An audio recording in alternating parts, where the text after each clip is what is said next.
Hello and welcome to The Top Story, a podcast with the headlines of the day from our correspondents around the world. I'm Qizhi. Coming up in this edition, the International Monetary Fund has slashed its global growth forecast to 2.8% this year. China will launch a new crewed mission to the country's space station on Thursday. And Somalia continues to face challenges, including the expansion of the Al-Shabaab militant group. We begin in North America. The International Monetary Fund has slashed its global growth forecast by half a percentage point to 2.8% this year, blaming U.S. tariffs as a major negative shock. The IMF's World Economic Outlook also projects significantly slower growth for the world's two largest economies. It revised down expansions in the U.S. to 1.8% and China to 4%. Economists and attendees at the IMF World Bank spring meetings are warning of fragmentation in the global trading system.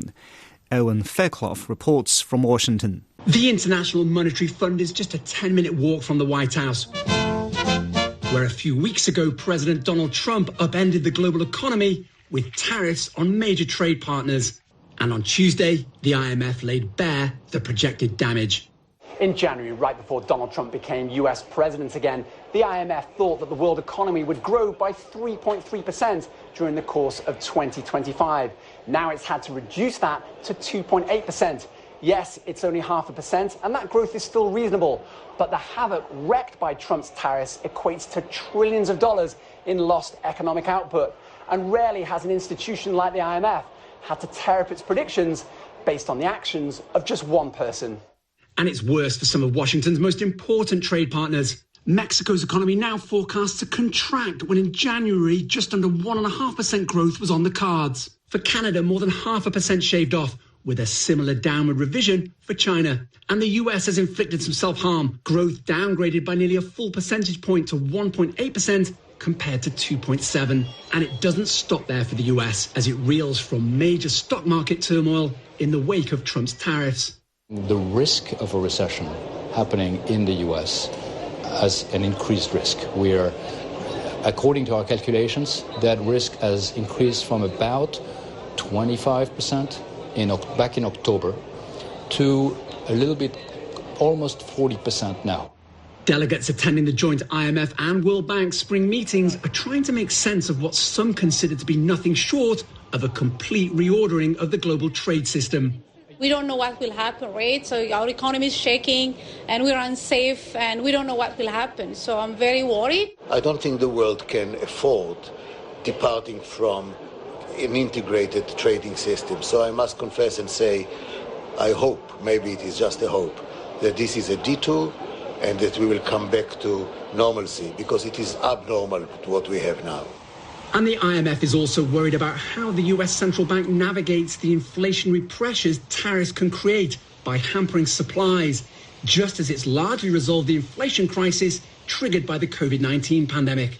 What we see is in the US is the tariffs acting as a supply shock. So that's lowering output and that's increasing price pressures. Not the good news for a central bank, because you're facing a difficult trade-off, and the higher price pressure is something that you have to get under control. Nevertheless, Trump is once again demanding the central bank, the Federal Reserve, cut its benchmark interest rate to ease conditions for consumers and businesses as they brace for the impact of those tariffs. That was a report from Owen Fairclough. Meanwhile, World Bank President Ajay Banga said lower tariffs are good for everyone, noting that he has seen increased inter-regional trade and bilateral trade in recent years. Banga said major deals such as the Trans-Pacific Partnership and the Regional Comprehensive Economic Partnership have changed the way trade is working in the Asia-Pacific region. The World Bank chief earlier said there is untapped potential in deeper regional integration. Small businesses in the United States are scrambling to survive in the tariff environment. It's especially hard for companies that get supplies from China. Lisa Soledad Paris spoke with an entrepreneur about his struggles. In the crossfire of the U.S. trade war, small business owners like Christian Bello face a critical choice. His Florida roofing supply company stands on the brink. I import from China. We sell mainly fasteners. for the roofing industry. Okay, so multiple lengths, multiple kind of fasteners and nails that are used daily on the roofing industry. The numbers are devastating. Trump's tariffs on Chinese imports triggered Beijing's 125% retaliation. The impact? Immediate and brutal. Well, basically, every single container that we were importing into the U.S. had a fee that has to be paid towards CBP, which is United States. That fee used to be almost $8,000. Now that fee became around almost $20,000. Corporate giants survive. Small businesses bleed. And these are our bread and butter. For Bello, time is running out. As historically, the importers and the brands here in the U.S., we always pass our costs towards the end consumer. Let's say you're a contractor, you're the end consumer. You are the one supposed to be paying for those crazy things that our current administration decided to do. Not anymore. Now I have contracts with large big box retailers, and when I submit a price update, they immediately deny it. Bello said it wasn't fair when the Trump administration exempted smartphones, computers, and other electronics from the crushing tariffs. Unacceptable. 44% of the U.S. economy belongs to the small businesses. You can't do that to us. You simply can't. On Monday, top retail executives met with the president at the White House to discuss tariffs, while small business owners like Christian were not invited. Honestly, our products are not being sold anymore. We took everything off from the shelves. Of course, we were losing money. That was it. Our contingency plan, it's just, besides praying and hoping, it's just holding. We can't sell. We have to hold. That's it. That's the answer. How long can you survive in this environment? Are we talking about bankruptcy? Yes. Maybe a year. Entrepreneurs like Christian must either adapt or go out of business. I'm not a guy that hopes and prays. I figure it out. I mean, if I have to reinvent myself, I'll do it. I've done it more than 5 times in my life. The forgotten casualties of a trade war. Small business owners. That was a story about U.S. tariffs hurting local businesses. In China, the country will launch Shenzhou 20 to the country's space station on April 24th, which is Space Day in China. The crew will launch from the Jiuquan Satellite Launch Center in northwest China. Astronauts Chen Dong, Chen Zhongrui, and Wang Jie will carry out the mission. Chen Dong will be the commander. After entering orbit, Shenzhou 20 will conduct an automated docking with the Tianhe core module. During their stay in orbit, the Shenzhou 20 crew will receive visits from the Tianzhou 9 cargo spacecraft and the Shenzhou 21 mission. The Shenzhou 20 crew will return to Earth in late October. Zheng Yibing has details. The Shenzhou 20 crew showed up in front of the global media at the Jiuquan Satellite Launch Center. Well, the Shenzhou 20 trail include Mission Commander Chen Dong and crew members Chen Zhongrui and Wang Jie. It's the third time for Chen Dong to carry out the manned spaceflight missions, and the second time serve as the commander of the flight mission. The crew members Chen Zhongrui and Wang Jie, this is their first time to undertake the flight mission. They both come from the third batch or the cohort of the Chinese taikonauts. Before being selected, Chen Zhongrui was an Air Force pilot, while Wang Jie was a space science engineer. The Shenzhou 20 trail answered questions during a press meet which lasted for about 20 minutes. They shared their expectations for the space meet with the Shenzhou 19 crew, an upcoming half-a-year mission. While the Shenzhou 20 crew space shuttle is scheduled to be launched at 5:70 p.m. Thursday Beijing time from the Jiuquan Satellite Launch Center, the Shenzhou 20 crew would also bring scientific experimental samples with them to the Tiangong space station. And now, all working system at the launch site has completed their coordination tests and debugging. This is China's 15th manned space flight and a nice group of residents aboard China's Tiangong space station. Chen Dong and his team will take over the expansive orbital outpost from their counterparts in the Shenzhou 19 mission, while mission commander Cai Xuzhe and crew members Song Lingdong and Wang Haoze. But now, Cai's team has spent 175 days in orbit. The two groups will coexist for approximately 4 days for for transition work, after which the Shenzhou 19 crews will depart and return to Earth. During their 6-month orbital stay, the Shenzhou 20 crew will perform various tasks such as conducting scientific experiments and technological demonstrations, conducting spacewalks to install space debris shielding equipment, experimental instruments, and other external devices, retrieving devices from outside the space station, and engaging in scientific lectures and other public benefit activities. And while what's noted is the logo for the Shenzhou 20 manned space mission is brand new, it integrates the tradition and innovation. Based on the stable triangle, it symbolizes the astronauts are climbing new peaks on the foundations of their experience. That was Zheng Yibing on China's latest manned space mission. Turning to Africa, tensions are rising in Somalia as the Al-Shabaab militant group continues to expand its reach. The African Union's Support and Stabilization Mission in Somalia is grappling with funding shortage. The Somali National Army is struggling to hold ground. The UN Security Council is expected to vote soon on whether to fund the mission, a move strongly opposed by the United States. But Al-Shabaab militancy is not the only challenge Somalia is facing. Ongoing clan rivalries and disputes between the federal government and semi-autonomous states continue to destabilize the country. Mohammed Kaya has more from Mogadishu. Questions are mounting over Somalia's recent security setbacks. In a string of retreats, government forces have pulled out of key towns, once reclaimed from Al-Shabaab. The latest Al-Shabaab is now back under militant control. Security experts say there are clear reasons behind these recurring failures. Constant political bickering among the Somali leaders always impacts negatively on general security situation in the front line. We have also seen that weak command and control, mainly in the military, with different training doctrine like Turkish, Uganda, and mostly recently it's Eritrea, which the government is not working on to improve, is also another big challenge in the fight against Al-Shabaab.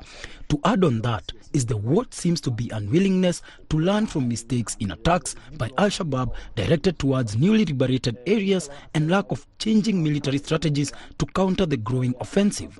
For example, when you study deadly Al-Shabaab attacks on government forces positions, it has been same timeline with same strategy.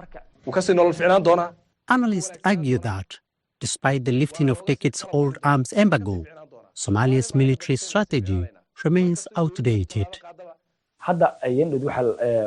We know that the Somali government has recently received modern equipment to support its air force, particularly advanced drones like Akinci and combat helicopters. With these advanced assets, many wonder why they are not utilizing it and changing military dynamics globally. There is a need for serious investment in the air force because you can't rely on ground forces alone due to an invincible enemy you are fighting, which is shifting positions time and again. Facing growing pressure from the public and critics online, Somali authorities deny the possibility of a Taliban-style collapse. To those pushing propaganda that militants will take over Somalia, it's impossible. Our brave men and women soldiers won't let that happen. President Hassan Sheikh Mohamud is calling for unity, urging Somali leaders to rise above political divisions and focus on the fight against terror. I want to appeal to Somali people that there is a need to separate the war on armed group Al-Shabaab and other issues. We need to differentiate war with Al-Shabaab and tribalism. We need to separate ongoing war with militants and business. We need awareness on this matter to our people. All of this comes ahead of next month's UN Security Council meeting, where the funding for new African Union peacekeeping mission will be on the table.